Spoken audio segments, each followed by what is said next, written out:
लियो Tolstoy की एक बहुत ही प्रसिद्ध कहानी है। कहते हैं कि पुराने रूस में 3 फकीर बहुत प्रसिद्ध हो गए।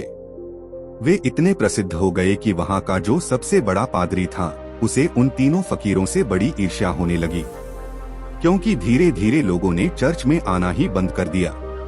चर्च से लोगों की भीड़ बिल्कुल गायब सी हो गई थी।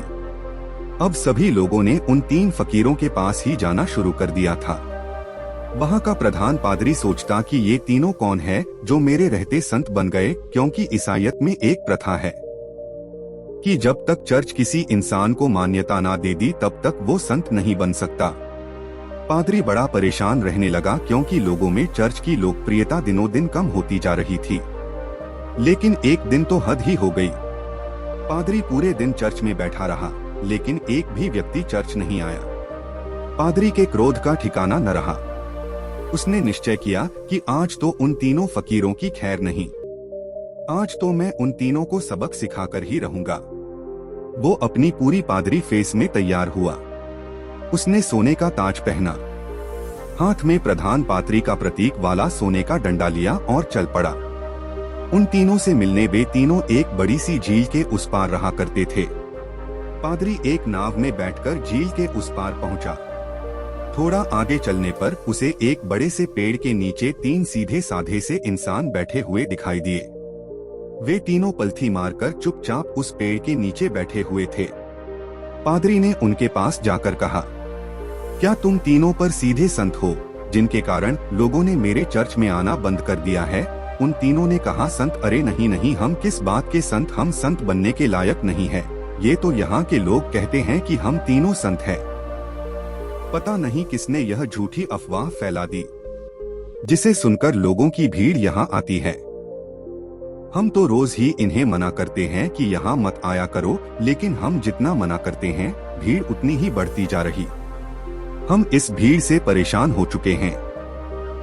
ये भीड़ भाड़ हमें रुचि नहीं, हम तो एकांत में ही रहना चाहते हैं। अच्छा हुआ आप आ गए, अब आप ही बताइए हमें इस भीड़ से। यह पादरी तो खुशी से फूला न समाया। सोचने लगा, ये तो बड़े ही भोले लोग निकले, खटिया खड़ी कर दूंगा, इन तीनों को लाइन में लगाकर ही जाऊंगा। पादरी ने पूछा, लेकिन तुम तीनों करते क्या हो? उन्होंने कहा, कुछ नहीं, बस इस पेड़ के नीचे बैठकर ईश्वर की प्रार्थना करती। पादरी ने पूछा, बाइबल कहाँ है? उन तीनों ने अपना सिर नीचे झुका लिया। पादरी ने पूछा, क्या हुआ? उन्होंने कहा, अब क्या बताए आपसे, हम तीनों ही अनपढ़ हैं। हमें पढ़ना नहीं आता, बाइबल रख कर भी क्या करेंगे? यह सुनकर तो वह पादरी और भी खुश हुआ। सोचने लगा, अनपढ़ है फिर भी इतने सारे लोगों को बेवकूफ बना रखा है। इनकी तो मैं मटिया मिट कर डालूंगा, पूरे शहर के सामने इनकी बेइज्जती करूंगा। पादरी ने पूछा, फिर तुम लोग प्रार्थना कैसे करते हो? चर्च की प्रार्थना तुम्हें याद होगी ना? यह सुन तीनों ने फिर से अपना सिर नीचे झुका लिया। पादरी ने पूछा, अब क्या हुआ? तुम लोगों ने फिर से अपना सिर नीचे क्यों झुका लिया? उन्होंने कहा, क्या बताएं? बड़ी लज्जा आ रही है आपसे बताते हुए कि हमें प्रार्थना भी नहीं आती। पादरी ने आश्चर्य से कहा, क्या तुम्हें प्रार्थना भी नहीं आती? उन तीनों ने ना में अपना सिर हिला दिया। पादरी ने कहा, फिर तुम तीनों प्रार्थना करते कैसे हो? उन्होंने कहा, आपके चर्च की प्रार्थना तो बड़ी लंबी चौड़ी है, हम अनपढ़ गवारों को याद ही ना हो पाई, और फिर गलत पढ़ने का कोई मतलब ही नहीं है। इसलिए बहुत सोचने के बाद, बहुत गणित बढ़ाने के बाद हमने अपनी खुद की एक प्रार्थना बना ली। यह सुन पादरी जोर से चिल्लाया, क्या तुमने अपनी खुद की प्रार्थना बना ली? प्रार्थना तो सर्वमान्य होती है, शास्त्रों में लिखी होती है, हजारों हजारों साल पुरानी होती है। जीसस को तो प्रार्थना खुद परमात्मा ने सिखाई थी, लेकिन तुम लोगों ने अपनी खुद की प्रार्थना बना ली। उन्होंने कहा, हमसे बहुत बड़ी गलती हो गई, हमें माफ करे, हम अनपढ़ गवार इंसान, हमें कुछ नहीं पता। अब आप हमें जो प्रार्थना सिखाएंगे हम वही प्रार्थना आज से करेंगे। हम आपके पैर पड़ते हैं, हमसे बहुत बड़ी गलती हो गई, हमेशा माफ करें, और आप हमें अपनी वाली प्रार्थना सिखाएं। लेकिन पादरी के मन में भी जिज्ञासा जाग गई कि देखो तो इन्होंने कौन सी प्रार्थना बनाई है। पादरी ने कहा, पहले तुम लोग मुझे अपनी प्रार्थना सुनाओ। उन्होंने कहा, नहीं महाराज, हम अपनों की प्रार्थना का कोई मतलब। आप हमें और शर्मिंदा ना करें। आप हमें अपनी वाली प्रार्थना सिखाएं। लेकिन पादरी नहीं माना। इसलिए पादरी के बार बार कहने पर आखिर में वो अपनी प्रार्थना सुनाने के लिए राजी हो गई। उन्होंने कहा, हमने बहुत सोचा, बहुत विचार किया, लेकिन हमें कोई प्रार्थना ना सूझी। फिर हमें याद आया कि इसमें तो भगवान के 3 रूपों को माना गया है, इसलिए हमने इसी पर अपनी प्रार्थना बना दी। अगर आप हमारी प्रार्थना सुनेंगे तो हम पर हंसेंगे। इसके बाद वे तीनों चुप हो गए। पादरी ने कहा, अरे बताओ, नहीं हंसूंगा मैं। उन्होंने कहा, भगवान के 3 रूप हैं, इसलिए हमने प्रार्थना बना दी। हम भी 3, तुम भी 3, हम पर कृपा करो।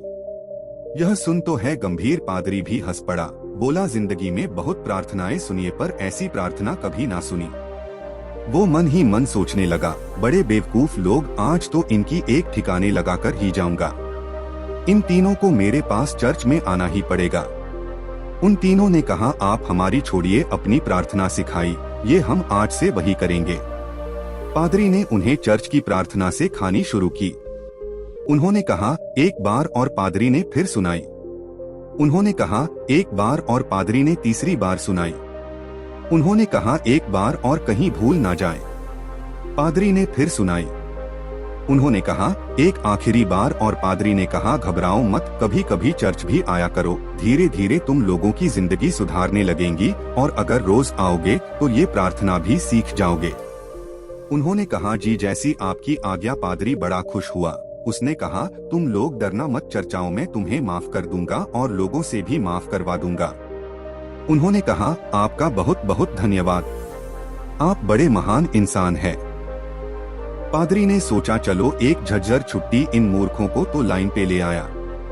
वह अपनी नाव पर बैठकर वापस जाने लगा।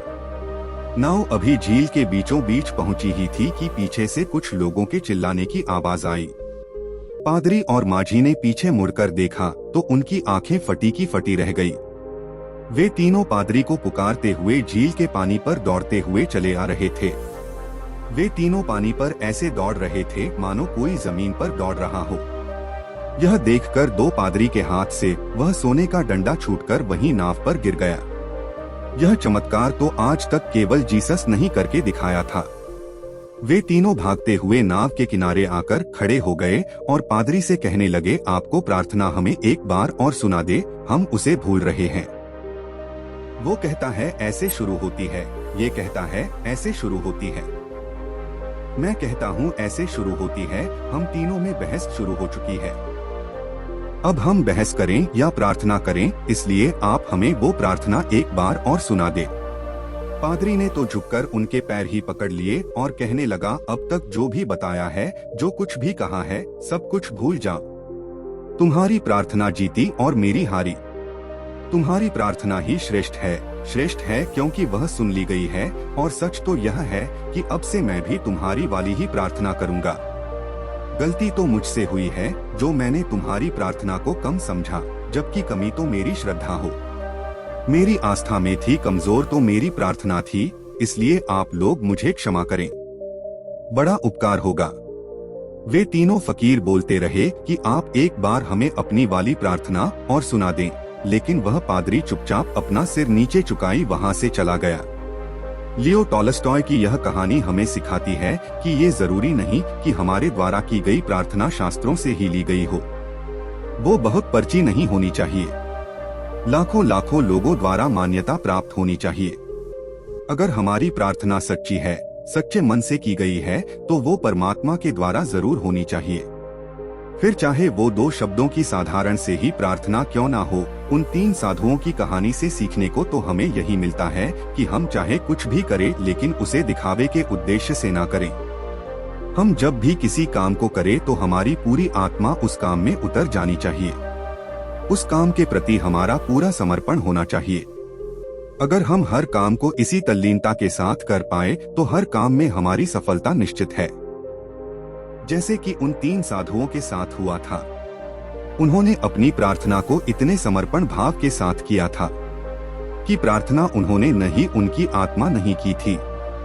फिर उनकी प्रार्थना इतनी सच्ची हो गई कि ईश्वर भी उनकी प्रार्थना को सुने बिना ना रह सका।